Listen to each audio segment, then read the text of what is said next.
Bem-vindo ao programa Porta de Hangar, que vai ao ar todas as semanas pelo canal YouTube. Bem-vindo ao programa Porta de Hangar, o canal da aviação. Apresentação, Ricardo Beccari. Se você não está inscrito no canal, inscreva-se.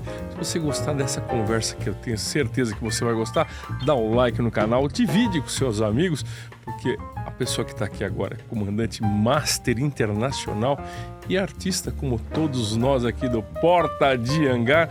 É um prazer tê-lo a bordo, Laércio Rentes de Vigília. Acertei? Acertou. Oh, prazer é todo meu. Bem-vindo. Comprido, né? Bem-vindo. Muito obrigado pelo convite, né? Comandante, você sabe que eu era moleque? Não estou chamando você de velho, mas o meu pai chegou em casa com um quadro maravilhoso, que a gente vai ainda falar sobre isso, mas eu vou falar para você que eu babava naquele quadro, um 727, na final da Trans Brasil, na final de Congonhas, que na época era 16, né? Hoje mudou para 17. E era um quadro maravilhoso, e eu via lá do lado, quadro, pintura a óleo, comandante. Eu acho que na época você era copiloto, talvez, ou não? Eu acho que eu era copiloto, Copiloto. na época. Feito por você. Que maravilha era aquela, hein? O quadro ficou até bonzinho, né? Bonzinho? É uma obra de arte, pô. Eu não sei se você sabe, aquele quadro foi uma solicitação dos dois diretores da APT. Não é que foi uma solicitação. Eles tinham a ideia de fazer, na comemoração de 10 anos da Associação de Pilotos da Transbrasil, uma flâmula. E eu trabalhava com a parte gráfica da associação, né? Fazia os folhetos, fazia cartões, fazia tudo lá. E eles me pediram para fazer uma flâmula. Eu fui para casa pensando em como seria essa flâmula de comemoração de 10 anos, né? Tipo aqueles triangulares, é isso? Sei. Aquele bandeirinha, né? Sei. Aí eu falei assim, mas não vai ficar legal, né? Vai ficar meio esquisito esse negócio. Aí, uma semana depois, eu encontrei com eles e falei assim, vamos fazer uma outra coisa, né? Aí, o que você sugere? Vamos fazer um quadro de comemoração dos 10 anos da associação, né? Ah, quadro do quê? Ah, vamos fazer do avião, o único avião que tinha na companhia, né? 727. Do 727, Qual era o prefixo daquele 727, você lembra? Tango Yankee Lima. Mas deixa eu cortar você um pouquinho, Tá. que eu quero voltar essa conversa daqui a pouco. Eu quero saber, primeiramente, você é piloto de planador e instrutor, não é? Não, de planador não. Eu fui rebocador de planador e instrutor de PP. de PP, Em Tatuí. em Tatuí. Quer dizer que você deu instrução... E na Praia Grande também. Ah, na Praia Grande também. Quer dizer que você deu instrução pro Bart e pro Samuca ou não? Pro Samuca, sim. Pro Roberto, aquele que nós conversamos sobre, né? Roberto, arquiteto, ele e o irmão dele, pilotos de planador. Exato. E pro Bart também. Tem até uma foto em que a gente tá lá no avião. O Bart, antes de iniciar a instrução, ele pegava carona nos reboques, porque ele adorava, né? Então, ele nasceu para aviação, então ele ficava entusiasmado em ir junto nos reboques, né? Rato de hangar. É. Mas você tirou o brevet em Tatuí? Não, eu tirei o brevet na Praia Grande. Na Praia Grande. Paulistinha. Paulistinha. Qual era o prefixo do Paulistinha? DBL, aquele que tem a foto lá que era da Ada Rogata. Da Ada Rogata. Poxa vida, hein? Meu primeiro voo. O primeiro voo no avião da Ada Rogata. Que honra, hein? É verdade. Ninguém sabia, né? Mas aí na internet, não sei se você conhece o Ogando. Sim, comandante Ogando, sim. O comandante Ogando me mandou uma foto, né? Do DBL, falou, olha o nosso avião aí, né, da época da Praia Grande. Legal, né? que coisa boa. Agora, o meu cheque mesmo foi feito num Paulistinha de prefixo HAZ. HAZ, Haas. E o seu voo solo? Acho que foi no DBL. DBL. Que honra. Você conheceu ela ou não?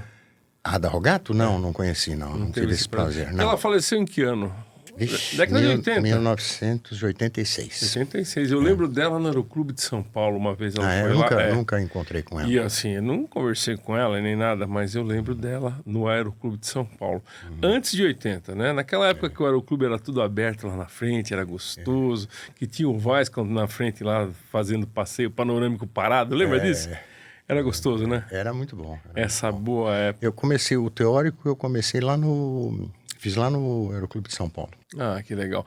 Mas você aí depois foi para aviação executiva ou foi direto para aviação comercial? Como é que foi? Direto para aviação comercial. Eu comecei a dar instrução. O Aeroclube de Planadores de Tatuí foi fundamental para mim, porque me ajudou a completar horas, né? Porque naquela época, o difícil era você pagar a hora, lembra? Sim, claro, até hoje, né? Eu vinha de uma família que não tinha posses, né? Meu pai morreu muito cedo.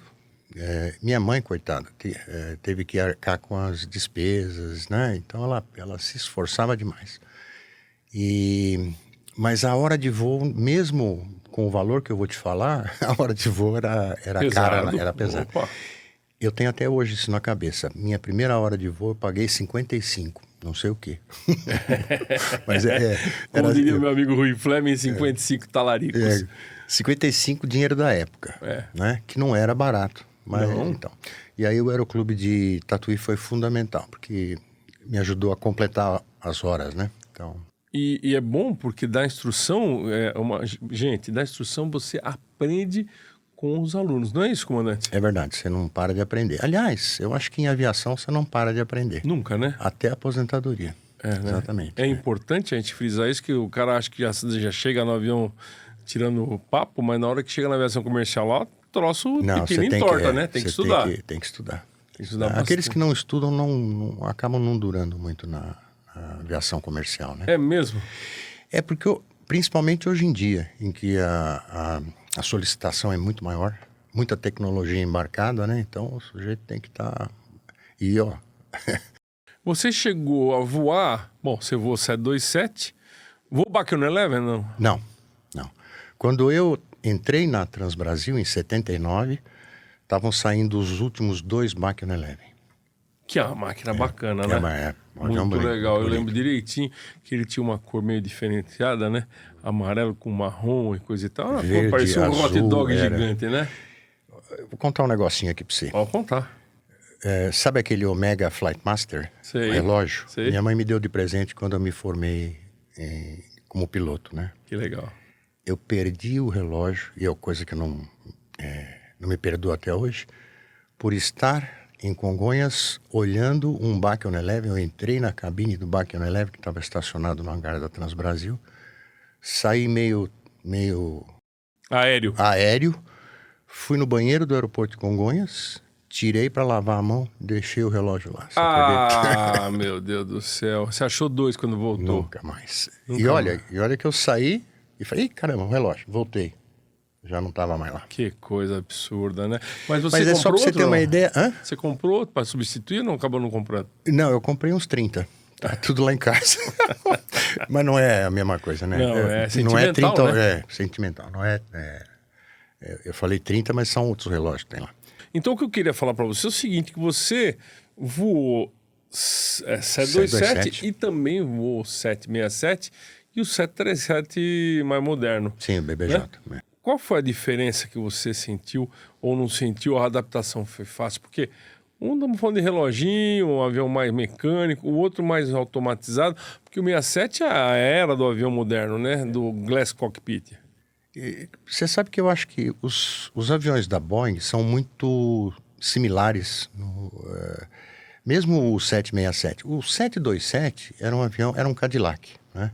Bom de voar, né? Nossa, ele era silencioso, super maleável. Andava pra caramba. O 67 também. Ah, é? O 67 também era super maleável. Embora seja um aviãozão grandão, né? Mas ele era super gostoso de voar, né? Fácil? Fácil, não é difícil, não. E o 27? Também fácil. O 27 tinha algumas características assim diferentes. Na hora do pouso, ao invés de você ficar arredondando, né? Você ainda empurrava um pouquinho para ele fazer pouso macio. É mesmo? É mesmo. Por que diferente. isso, hein? Era a característica, era o jeitão dele por causa dos motores traseiros, né?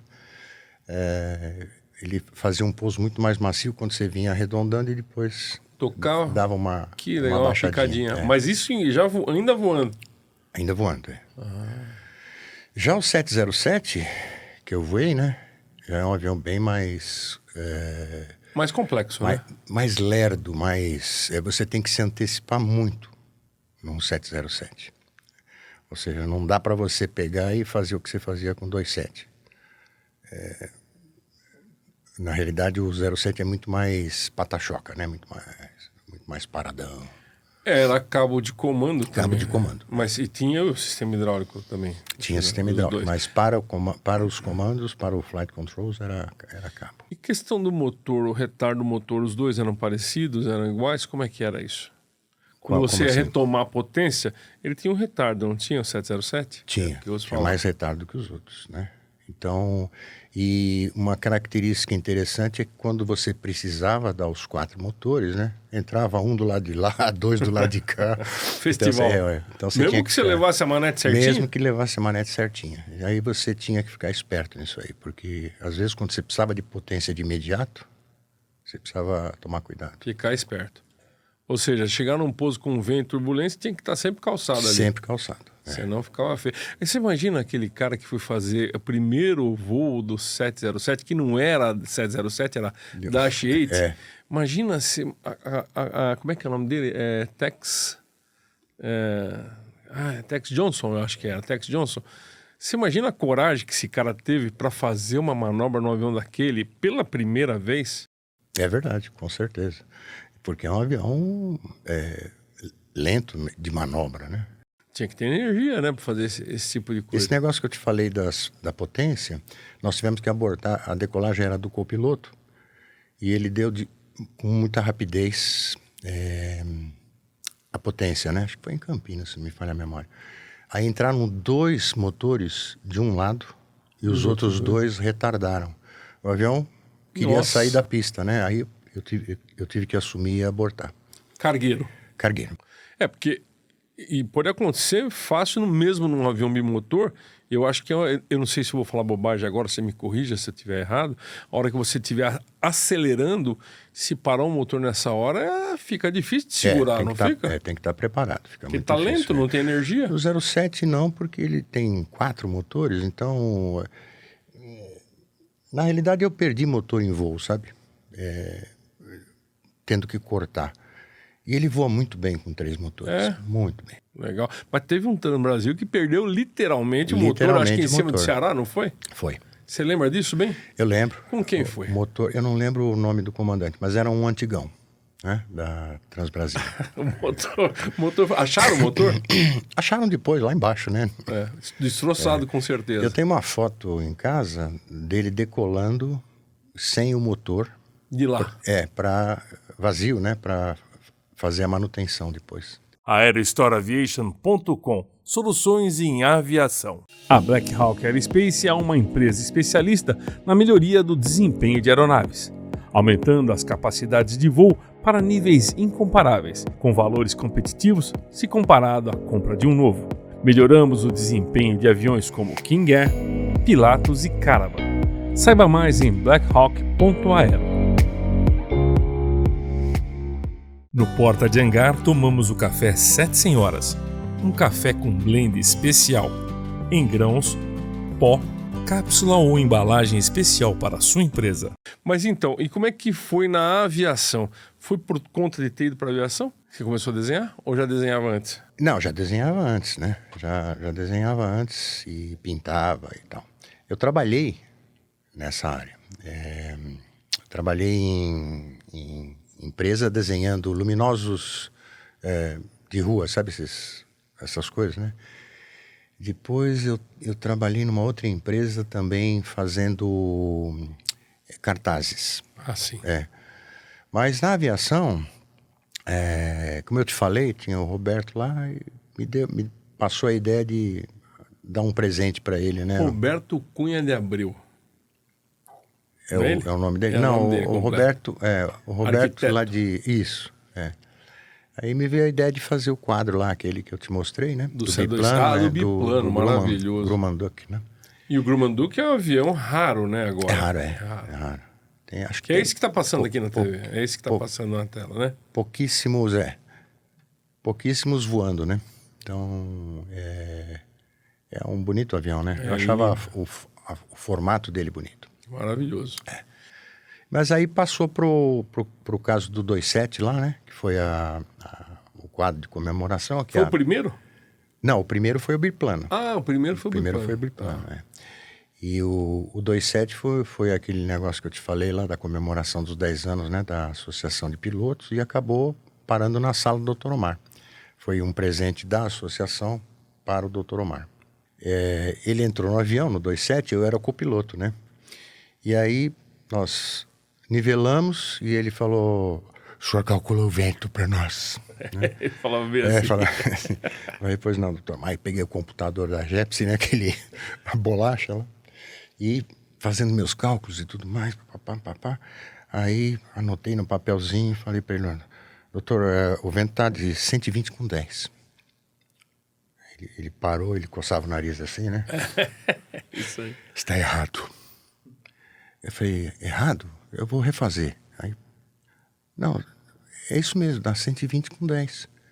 Está errado, é 120 com 12. Mas ele fazia de propósito, claro, né? Ele fazia para... E com o piloto novinho, né? Suava. Mas era uma boa praça, né? Era boa praça, muito boa praça. Depois, eu acabei trabalhando com ele na diretoria, né? Aí, a diretoria de operações, na Transbrasil, eu fui diretor adjunto de operações, então tinha contato direto com ele. Fernando Paes de Barros, que era um grande imitador do Omar Fontana. É verdade. Ela não é um grande imitador do Omar Fontana. O Barros é meu amigo. Né? Meu amigo também. Eu vou na casa do Barros e ele pega pinhão para mim. E como é que foi continuar com as pinturas? Você trabalhou com essas pinturas? Começou a vender esse material ou não? Não. Não, eu nunca ganhei dinheiro com esses trabalhos. A associação fez posters, né, do quadro, muitos, aliás, e vendia. Mas eu não recebia... Questão. Não recebia nada, não. E quantas obras você tem? Você tem ideia? Então, de aviões são essas que eu te passei ali, né? São umas 6 ou 7 que eu passei para você, foram 5, né? Tá. Então, E retrato também eu vi, né? Você faz muito retrato. Mas aí só tem da minha esposa, da minha filha. Familiar. Familiar. Tem mais 2 lá que não foram terminados. E qual é a técnica que você usa para pintar esses quadros? Tinta a óleo. Tinta a óleo? Tinta a óleo sobre tela. Quanto tempo demora para fazer um quadro em média, se você pegar afinco? Depende da vontade que você tá ou não, né? Tá, vamos dizer que você pegue afinco. Então, eu acho que o quadro do 727 demorou, acho que de 4 a 5 meses para terminar, entendeu? Que é muito cheio de detalhe, né? É muito cheio de detalhe. Tem até o shopping Ibirapuera no quadro. Começou indo no hangar, indo no hangar lá com o Dr. Omar pediu para manutenção me ajudar. Eles tinham um 727 parado, eles colocavam uma escada para mim e eu ia lá em cima com uma prancheta e desenhava um esboço do avião na posição que eu queria, né? 3/4 de trás. Aí desenhei vários esboços que eu ainda tenho em casa, se você quer saber. Guardado ainda, né? Que legal. Essas coisas eu guardo. E aí fiz aqueles dois rascunhos com guache em papel, né? Para servir de base para o quadro a óleo. É assim que era feito. O guache é uma técnica que não é simples, né? Não é simples, não. O guache é mais rápido, né? Porque ele seca muito mais rápido. Eu uso para fazer o esboço. O óleo você tem como consertar ou não? Tem. O óleo você vai passando por cima, coloca secante, ele seca. Você pode deixar ele secar ao natural, que demora meses, né? Então... E o guache passou, tchau, né? O guache passou e já pouquinho tempo já está seco. Eu tenho um grande amigo, ele é o Eduardo Augusto, e a gente chama ele de Eduardo Zanga, que ele fez, por exemplo, a caixa do Flight Simulator 2000. Ele fazia aerografia. Muito bem feito. Um dia que você quiser conhecê-lo, é bem legal. Legal. Agora, você tentou alguma outra técnica nessas áreas de pintura? Depois que o computador chegou, né? Eu passei a usar o computador. Photoshop? Photoshop, E aí é aquilo que eu te falei, né? O pessoal olha aqui o quadro e fala assim, nossa, mas isso é uma foto, né? E na realidade é baseado numa foto, mas o interessante é o seguinte, é que você tem que construir a cena. Né? Você tem que imaginar a cena. Se você pegar aquele 707 decolando de Montreal, aquilo não existe. Esse aqui que está passando na tela agora, né? Exato. aquilo não existe, ninguém tirou aquela foto, né? Mas eu usei uma foto de um 707 como base para construir aquela arte digital. E hoje em dia as coisas estão muito evoluídas, né? Eu não sei se você conhece a mesa digitalizadora Wacom. Então eu tenho uma lá que tem 8.000 não sei quantos níveis de pressão, você pressiona, ela é um pincel. Você usa como se fosse você pode escolher tinta a óleo, você pode escolher o pincel de cerda larga, estreita. Você faz do jeito que você faria, um pouquinho diferente, mas mais ou menos do jeito que você faria num quadro a óleo, entendeu? Não faz sujeira, né? Não faz sujeira, exato. Como é que foi a adaptação para aprender a mexer no Photoshop? É complicado, né? Porque é um programa bem complexo, né? Então, bem cheio de como coisa. eu falei para você, eu cheguei até a comprar um curso com várias aulas e tal, e gostei do negócio, fui fazendo. Você vai descobrindo coisas que estão escondidas dentro do programa. É bacana, é muito... É um baita de um programa, né?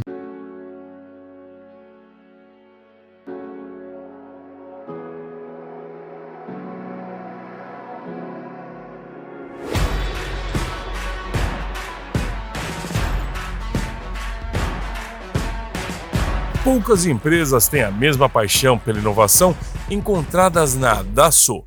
Ela vive no coração do nosso pessoal, que dedica grande parte de suas carreiras aqui, resultando nos atos mais avançados do mundo. A paixão também prospera nos clientes da Dassault, cuja busca incansável pela excelência os torna imparáveis. Dassault Falcon, projetado com paixão.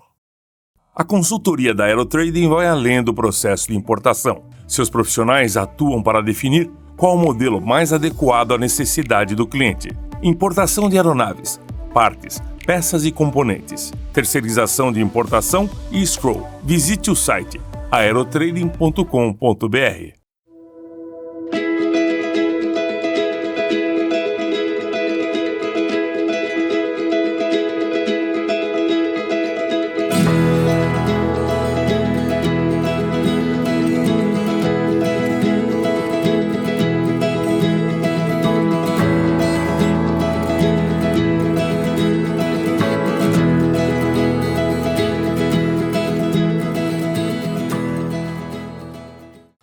Vou voltar um pouco para a aviação. Você voou internacional, né? Foi a maior parte do tempo. Com o 707 também, né? Com o 707, com o Falcon, com o BBJ. Só máquina boa. Como é que é voar, por exemplo, com o 707, que é um avião com menos recursos? Na Europa, com frio e gelo intenso, é tenso? Você precisa tomar as cautelas, né? Ele tem o aquecimento de bordos e tal, não é problema. O problema é antes da tua decolagem, né? Você tem que ter a certeza, né? Que tá tudo limpo, que sem gelo. Sem gelo, exato. E com relação à instrumentação? Não, mas aí quando eu comecei no 707, era NDB e VOR. Bastante coisa. Então a gente decolava de Campinas para Manaus, por exemplo, e você tinha que manter a Pro, e depois capturar o NDB de não sei aonde, passar para o NDB de não sei aonde, o VOR papapá, e chegava lá. O interessante é que você voava de madrugada, né? E você via uma luzinha lá longe. Era outro avião na mesma rota, se quer saber. Hoje em dia não é mais assim, né? Hoje em dia é um em cima do outro, mesmo por causa do GPS. Aí, depois de um tempo, a companhia trouxe uns aviões da Lufthansa e eles vieram com Doppler. Acho que é Doppler ou Ômega, uma coisa assim. Ômega. Eles vieram com Ômega. Então, aí foi um sucesso de tecnologia, né? Você tinha que inserir 9 posições as coordenadas geográficas. E aí, cruzando o Atlântico, por exemplo, se você dormisse e fosse a última posição e você perdesse, ferrou, porque você perdia a de lá e não conseguia colocar a da frente, entendeu? Então precisava ficar esperto, o copiloto precisava ficar esperto, né? O copiloto que fica acordado, né? Que fica acordado para botar de 9 em 9 as posições. Né? Que legal. E aí, mais para frente já entrou o GPS, né? Aí já Hoje em dia o negócio é de uma precisão tão grande, né? É uma precisão tão grande que é até perigoso, né? Até perigoso. Você não precisa mais ter equipamento de terra, você não precisa ter mais nada, né? Aí você faz esses procedimentos RNP, RNPAR...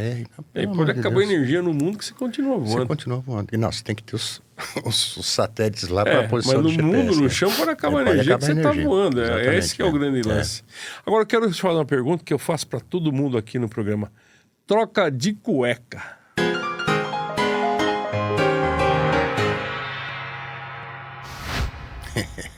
Então, só para você entender, no 727, nunca, jamais teve nenhum problema. No 767, nenhum problema. Mas no 707... Eu voei 7 anos o 727, voei 8 anos o 767. O 707 já é uma outra coisa, né? Então, só para você ter uma ideia, acho que eu tive 4 cortes de motor. 4 ou 5. O porquê? Era um motor antigo e aqueles sensores de fogo, as antenas, que são cheias de gás, elas eram isoladas por uma arruelinha de cerâmica. Isso hoje em dia não existe mais. Hoje em dia você vai tudo... E aquelas arruelinhas, você descia, esquentava, subia, esfriava, descia, ela craquelava aos pouquinhos. Então, se a manutenção não prestasse atenção, ela dissolvia e caía, né?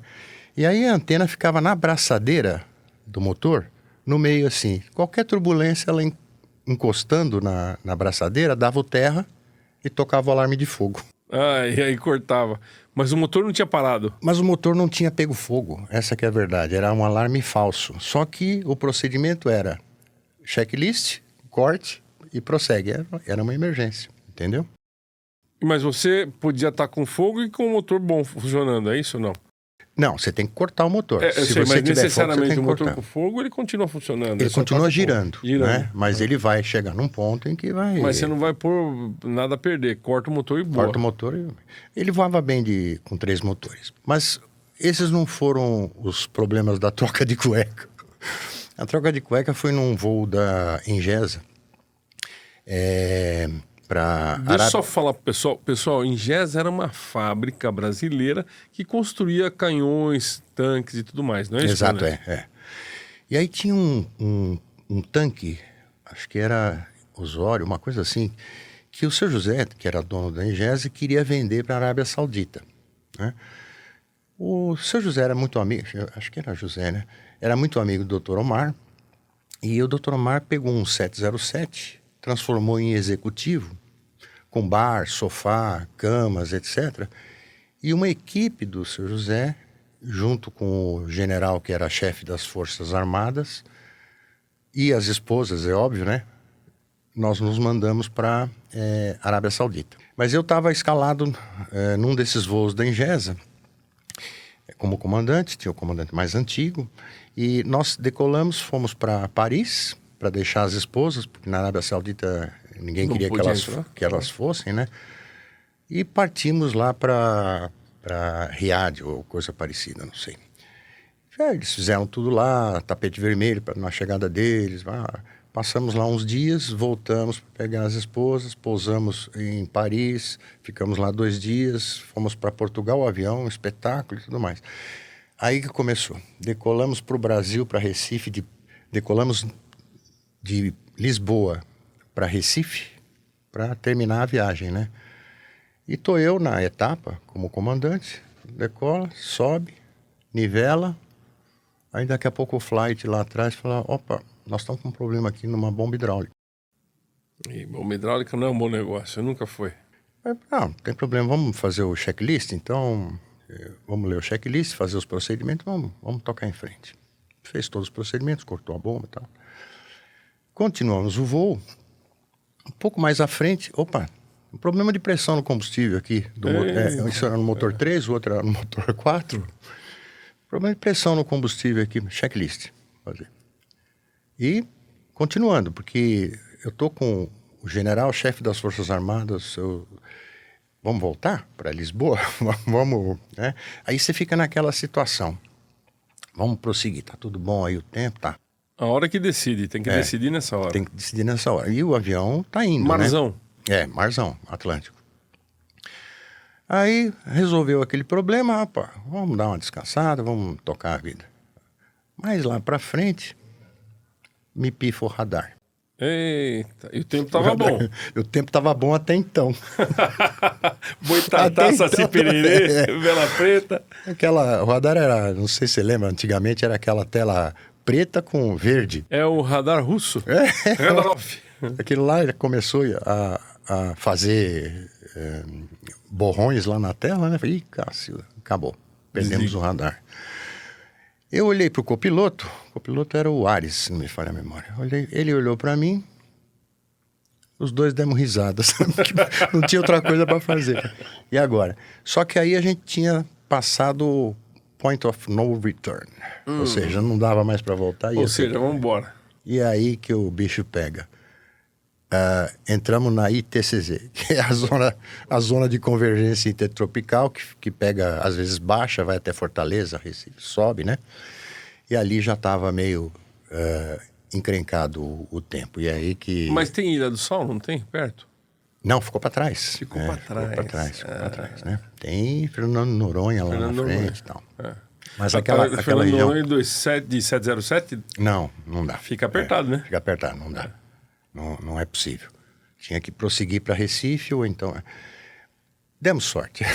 Entramos na camada, raio para tudo quanto que é lado e o olho do tamanho de um bonde só tentando desviar, sem radar, sem nada. Entendeu? Então, naquela época o controle também não tinha... Hoje em dia a coisa está muito moderna. Tá mais fácil, né? O controle te desvia de mau tempo, né? Naquele dia não, Tomaram porrada época pra não. caramba, né? Chacoalhou, mas nós não pegamos o pior, entendeu? Aí pousamos em Recife e fomos comer camarão e tomar cerveja para comemorar. Para comemorar. Comandante, eu gostaria que você desse uma palavra de, assim, para quem está começando a aviação hoje em dia, desse aquele papo de um cara que tem a experiência que você tem. Eu acho que a palavra mais importante é empenho. Não adianta você adorar a aviação, ser a tua vocação, se você não se empenhar nos estudos, né? Eu tive colegas que não estudavam, saíram da aviação. E eu tive... Tem que estudar. Não adianta. E principalmente hoje em dia, porque as exigências são muito maiores hoje do que eram na minha época. Na minha época a gente estudava para não... Entendeu? Para voar um avião como esse aí, você não queria dar vexame, né? Hoje em dia é cobrado, entendeu? A Azul tem uma faculdade excepcional. Eu fiz parte daquilo lá. Imagino. É espetacular. Né? Imagino. Muito boa mesmo. Então, é empenho. A palavra correta é essa. Legal, gente. Dedicação. Empenho e dedicação é importante. Fala bem inglês. Hoje em dia não tem jeito. A aviação está muito profissional, né? Está muito profissional. É muito legal. Comando, muito obrigado pela sua participação no Pode de Hangar. Olha, muito gostoso conversar com você. Venha mais vezes, a hora que tiver com vontade de falar mais de aviação, que vamos estar aberto aqui. Nós precisamos combinar e falar de pizza. Vamos também. Pronto, depois da gravação a gente vai comer pizza. Então, camarão com cerveja? Não. Legal.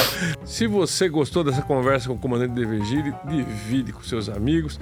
E é isso aí. Até o próximo programa. Valeu!